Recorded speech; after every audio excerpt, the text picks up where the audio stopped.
how to make things better for you and your family. Yeah, but you can't do that. Sometimes you just need to take a break and take time for yourself.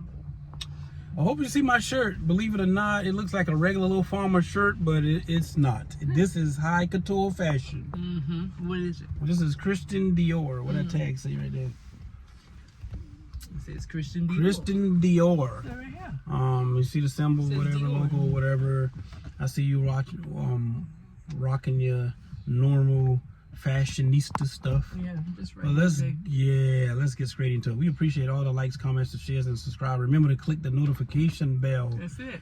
And remember, at Real and Raw, we are married. We've been married over 25 years. So we know a lot about relationship, and we have a lot of good friends and colleagues and associates and just life experiences in general. We can talk about money. We can talk about wealth. We can talk about credit. We can talk about life, relationship, work, church, like Christianity, love, all the same. Like, yeah, we can talk about everything. That's why we Real and Raw. Nothing is off limits here. So if you have a discussion that you want to be heard, that you want heard, or you want us to discuss or talk about, DM us. Let us know. And it's gonna be a lot of changes. Like, don't mind me. I'm just drinking a little sweet here. Woo! That thing tastes pretty good. I think I'm gonna put a little bit more sugar in it. But y'all, listen. Motivation. If God gave you a vision and a dream, we got to put our shades on for this. But we want to be cool. If God gave you a vision and a dream, it is not everybody's responsibility. It's yours. Exactly. You have to make it happen. You have to maintain it. True. You need some people to help you, but at the end of the day, you created this baby. You need to take care of this baby, quote unquote baby, meaning vision. Yeah. So yeah, that's what we're gonna talk about this morning. Okay. You know, it's nobody else's responsibility to take care of your house. Take care of your house. Take care of your house. Take care of your responsibility. Yeah. God entrusted you with it. It's yours, so you need to take care of it, not the next person. It'll be extremely dumb, to say the least, if you have a position of power, if you're a supervisor, a manager, or owner of a company, if you are a pastor, a bishop, a first lady, a overseer, an evangelist, a musician, a singer, whatever your responsibility is, your role, you have to, whatever your title is, and all the accolades and this and that and whatever. You can't look for nobody else to help you be creative, because if you need proceeds, there's a lot of different conventional things that you could do. Well, I don't want to get a loan. Well, technically, I don't think you really understand the severity of the situation. Right. Because all the wealthy and rich people that I know use other people's money. Exactly. Even if they have enough money to fund a project or to maintain something, they always have another source, a backup plan to the backup plan, just in case the numbers don't look right. And even if you don't want to use conventional funding, there are things, programs, assistance, stuff out there. You just got to be out there to apply yourself. It's going to take some paperwork and some groundwork to get out there and do it, but you have to do it. It's out there. I'm telling you, it's out there. But people do not apply themselves to take advantage of these things, when the people who run banks and everything else do it every day. They're looking for a reason to give it away. And a lot of people, unfortunately, don't grasp it. They don't take action. And you know what? There's nothing wrong with getting a loan. Just don't get a loan to buy things that's not going to produce cash flow and currency. We're big on cash flow. You gotta have a like plan. You know, like I said, watch previous videos. We got another e-commerce store open. This would have been number 7, or number 6. But one got and I'm completely open and honest with y'all. One, the company decided, because we were making so much money when they did the release of the Nike SB collaboration with Jordan, the Pine Green Jordans, the one I said that we made over $14,000 in, I think, 3 days or so. We couldn't facilitate that, and it wasn't really our problem. It was a drop shipper. It was a drop shipper that we was purchasing from. And it took literally, I'm just recapping, I'm not going to dwell on this because we got to get back to what we were saying. It took literally over a month and a half before we got our first order, which was only 1 pair. I said, oh no, never again. I should have listened to you and our oldest son, because he's more the sneakerhead and he know more about that business, even though we sold thousands of shoes and made tens of hundreds and thousands of dollars since 2016, since we got in the e-commerce space. But back to what I was saying, I'm not looking for nobody to help fund whatever I need to do as a man to take care of my family. No. That makes no sense. Neither should a woman look for somebody else to take care of her responsibilities. Whether your as boyfriend, a wife, or mother, girlfriend, boss, whatever you are, you have to take care of it. You're the one who set that rule for yourself. So what's the point of trying to wait for the next person to do it for you?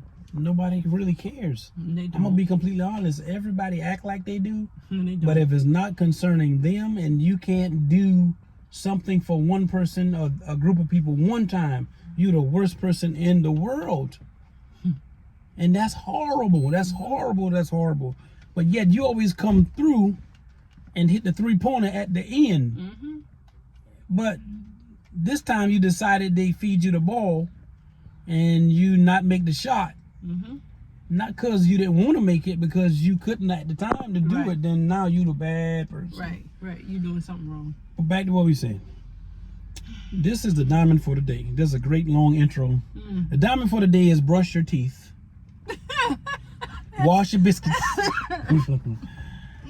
And you got to do something with that cough, because if you're coughing like that between now and tomorrow by 3 o'clock, I'm going to take you to the Mediquick. Maybe they give you some type of, I know what they're going to do. No. Oh, get some rest. Get some rest. Drink some ginger ale, some lemon, get some tea. You got some cough drops? You got this? Yep. I got all that. It's just going to work itself out. We know where it came from. It came from when you wash your hair. And Connecticut, New England weather goes like this. Yeah. Like it's it was crazy. 94 the other day? And yesterday was 92. No, not yesterday. Friday. Friday. And yesterday was 64. So now, guess what? That keeps confusing a person's body. They don't, the body don't know what the heck to do. Wait a minute. Yesterday it was 90 something. You can't play catch up. And today is like 60 something degrees. Wow. And today is 60 something degrees. Yeah. And then tomorrow it's supposed to be like 76. Yeah. Connecticut. So the question would be, how bad do you want it? That's the subject. How bad do you want it?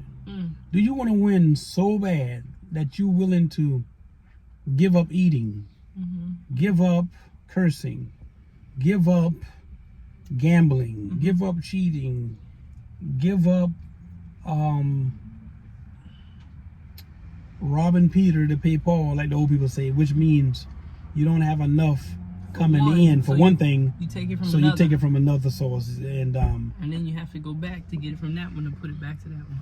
So what kind of advice can you give to people who feel like, you know what, they're doing all they could and they feel like they're not doing enough, or they can do more because they don't see the results they feel they need right then? Right, I understand that, but what you said was key. They're doing all they can. So what you do is you keep doing all you can, because you're not in the same spot that you were in previously. So you are growing. Yeah, but you changed though. You changed. All y'all changed. I ain't changed. I'm the same person I was since I hit this earth. This is the thing. I've heard some people say before, you know, especially celebrities and athletes and people who have substance. They had to move from where they was once they got a certain level of success. Why? Because people's mindset around you changed, because they assume that you the one that made it out. You're the plug. You're the one has a door for everybody, the Underground Railroad, for everybody, you know, if they want it. But they expect you to do it. Like, what do they expect you to do?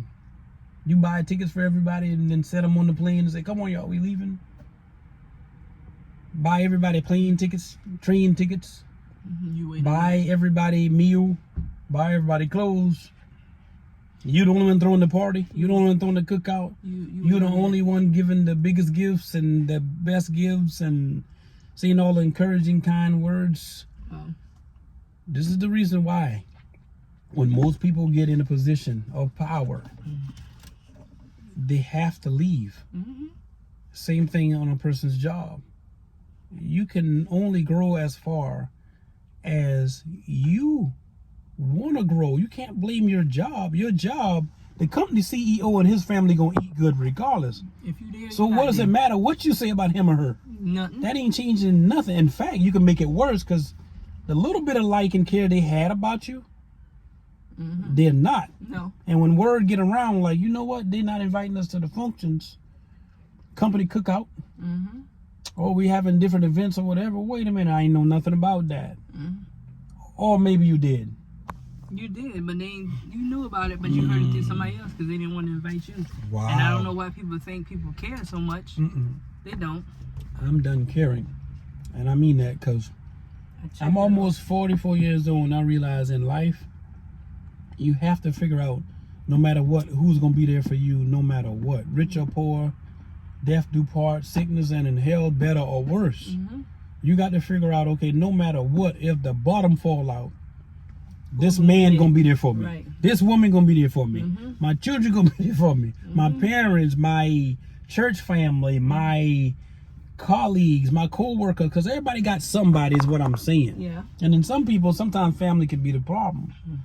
Because if they don't see your vision, then you're the black sheep of the family. You're the oddball. Exactly. What am I talking about? I'm talking about when you get to a certain level in life, everybody and their mama, like they say, gonna find a way for you to do what you're supposed to do. Everybody gonna help you try to spend your money. Everybody want to take control and take a piece of the pie, and they want to say, you know what? They ain't help bake it. They ain't help bake it. They ain't put it in the oven. They ain't season nothing. They ain't put nothing in the pot. Mix nothing. They ain't even help you. They ain't even went to the store to buy the ingredients. Buy it.